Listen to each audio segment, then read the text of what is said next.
Welcome back to A Game of Fangs and Thrones. My name's Hannah. This is my slightly delayed September TBR. You guys know how this works if you've seen my channel before, if you've seen any of my TBR videos. Basically, I pick 9 prompts. Well, prompts, I say these are actually book titles. Every book I own, every book that is on my TBR, unless it is book 3 and I haven't read book 2, is in here, and I just basically pick out 9 and read them. 9 seems to be my average books per month. That's why we do 9. And this is going to be an interesting one because if you saw August's TBR, that was the magical readathon, and I didn't use the jar, so there's always a chance that I'll have to pick out some of the books that I've already read. So let's just dive in. The first book is one I've read for the magical readathon, which was The Gentleman's Guide to Vice and Virtue by Mackenzie Lee, and I think that may have been in the last read 9. If not, it will be, no, it's in the next read 9, so that one I've read. Try again.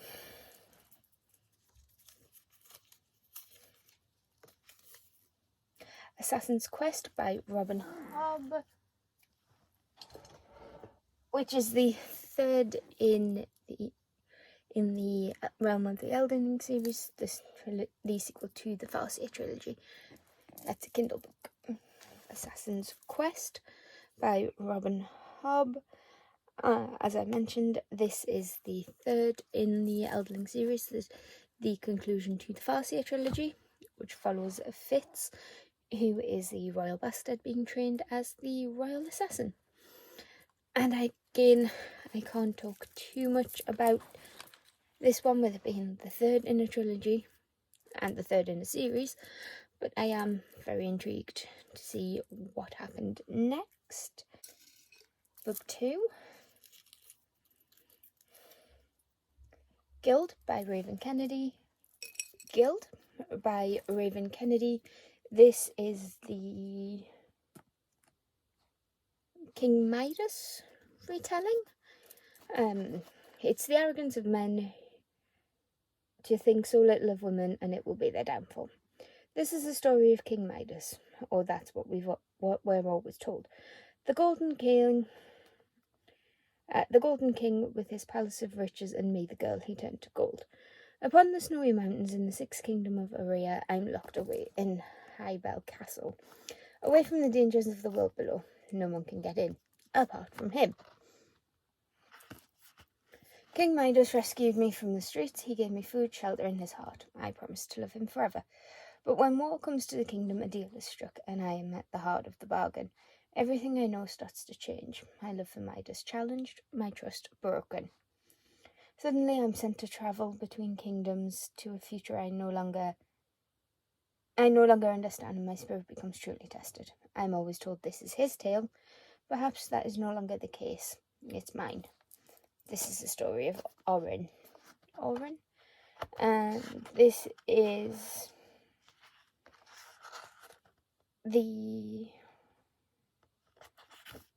first in, I think there's 5 book series now. Guild, Glint, Gleam, Glow.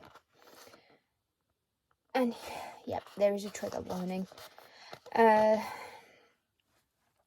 Series will contain explicit content and dark elements that may be triggering to some. Will include explicit romance, mature language, violence, non-consensual sex, and emotional manipulation. It is not intended for anybody under 18 years of age, and this is book 1 in a series. I do like it when authors can put in content warning, trigger warnings. I'm personally not bothered, but it just makes people more aware of what they're getting into. Book 3, Hamlet by Maggie O'Farrell. Hamlet by Maggie O'Farrell. This is a backlist title for me. Women's Prize for Fiction 2020. And all I know is that about this one, that it is the story of Hamlet, who was Shakespeare's son and is rumoured to be the inspiration for the play Hamlet. On a summer's day in 1596, a young girl in Stratford-upon-Avon takes to her bed with a sudden fever. Her twin brother Hamlet searches everywhere for help. Why is nobody at home? Their mother Agnes is over a mile away in the garden where she grows medicinal herbs. Their father is working in London.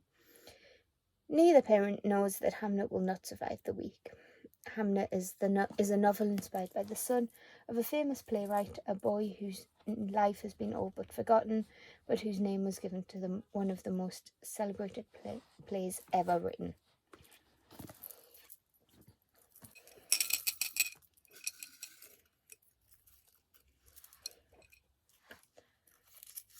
For The Cities of Dead by Alice Arden, which is the third book in the Casket Girls, I'm going to say. It's either the second or the third.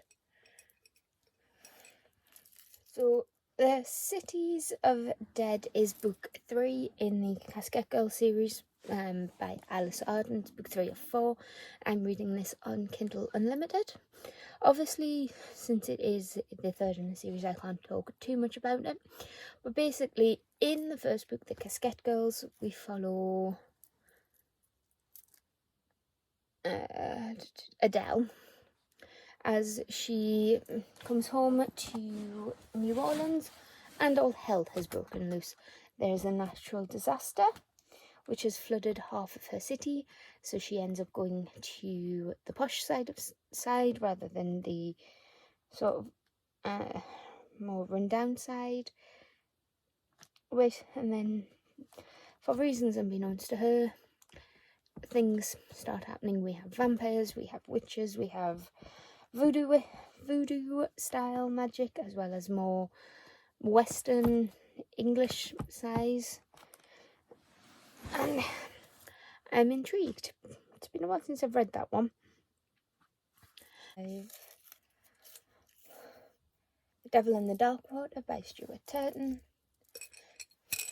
The Devil and the Dark Water by Stuart Turton. This is spooky adjacent, I think. It's 1634 and Samuel Pepys, the world's greatest detective, is being transported to Amsterdam to be tried for a crime he may or may not have committed. But no sooner is the Sardam out to sea than devilry begins to blight the voyage. Strange symbols appear on the sails. Livestock are slaughtered. Ominous whispers travel throughout the crowded decks. And then comes the first murder. With Pip's imprisoned in the depth of the ship, can his loyal bodyguard Arent Hayes solve the mystery before the ship descends into anarchy? How many pages is this?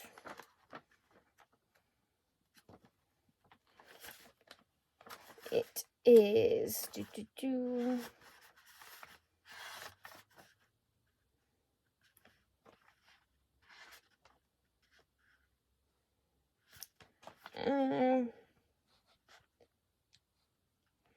548 pages in this edition.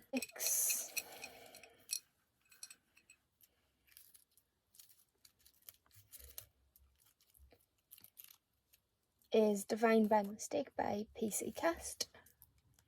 Divine by Mistake by PC Cast. This is book 1 of 5 of the Partholon. The only excitement Shannon Park are expected to find on holiday. The only excitement Shannon Park I expected while on holiday was a little shopping. Finding herself flung through fire into the world of Partholon and left with a massive headache, thank you very much. She's now being treated like a goddess. Somehow, Shannon has stepped into another's role in another world. While there's an upside, who doesn't love lots of pampering, it also comes with a ritual marriage to a centaur and threats against her new people. Can Shannon survive this new world and ever find her way home? I do like PC Cast's writing when she writes by herself. I do love the Goddess Summoning series. 7.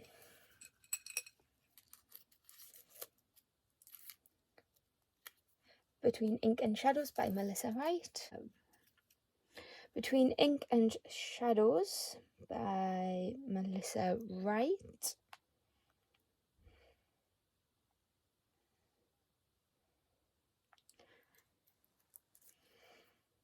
This is book 1 of 3. She will win back her freedom even if she has to steal it. Nimona Weston has a debt to pay. Her father's dealings with the dark society known as the Trust cost Nim her freedom. There's one way out of the contract on her life, and that's to bide her time and pay the tithes. But when the Trust assigns Nim to a task in the King's own castle, her freedom is not the only thing she'll risk. Warwick Spencer has a secret as the King's Sentinel. He should be the last soul in Anara to risk association with dark magic, but the long-hidden ties to the Trust are harder to shed than simply cutting at the threads. When the Trust sends a thief to his rooms, Warwick thinks he's finally found a way to be rid of them for good, but Nimona Weston is hiding secrets of her own. Magical Contracts, Blood Debt Accountants, and A Deadly Game, an epic fantasy with Regency flair, an improper and slightly stabby heroine, with a penchant for trouble, clean, slow-burn romance, and a dark and twisty plot that pits magic against kings, love against power, and a gothic underworld against a kingdom desperate to survive. Perfect for fans of The Sorcery of Thorns and The Shadows Between Us.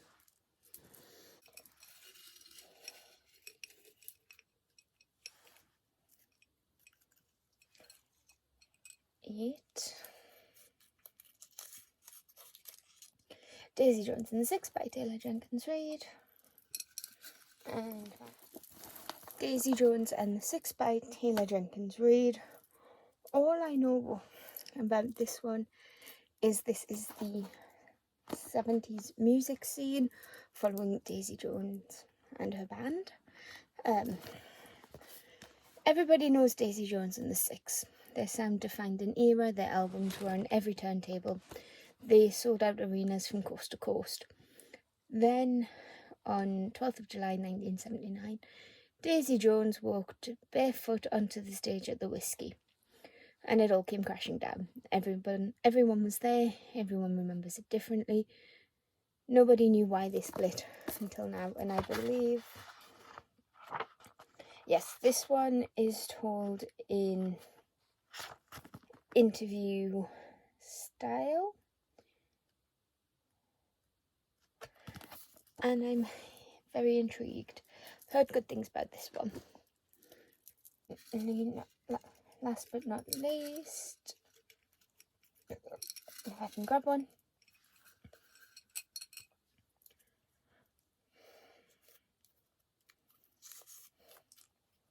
Dead Reckoning by Charlene Harris. Reckoning by Charlene Harris. I can't talk too much about this one because it is book 11 in the Sookie Stackhouse True Blood series following, you guessed it, Sookie Stackhouse, who is our telepathic waitress who gets herself involved with vampire shenanigans when Bill walks into her bar in Louisiana and she can't hear his thoughts. In this world, vampires have come out of the coffin thanks to a synthetic blood called True Blood, and things are a little bit tense between humans and vampires. Let's put it that way. And where I remember of the series ending was a bit bizarre. But I am intrigued. They are fun. They are cozy mysteries at their heart, with a little bit of paranormal activity. Not the scary kind, not the film, just activity that is paranormal. We have witches, we have vampires, we have werewolves, and we have fairies. But that's the 9 books I'm going to be reading, hopefully in September. So let me know if you've read any of the books I'm reading. Let me know if you can pick 4 books up without them falling everywhere. And give me a like. Let me just chat me down in the comments about everything and everything. And I will see you in the next one. So with that, that's the end of the video. Give it a like if you liked it, and hit that subscribe button if you want to see this, talk about these, and I'll see you in the next one. Bye.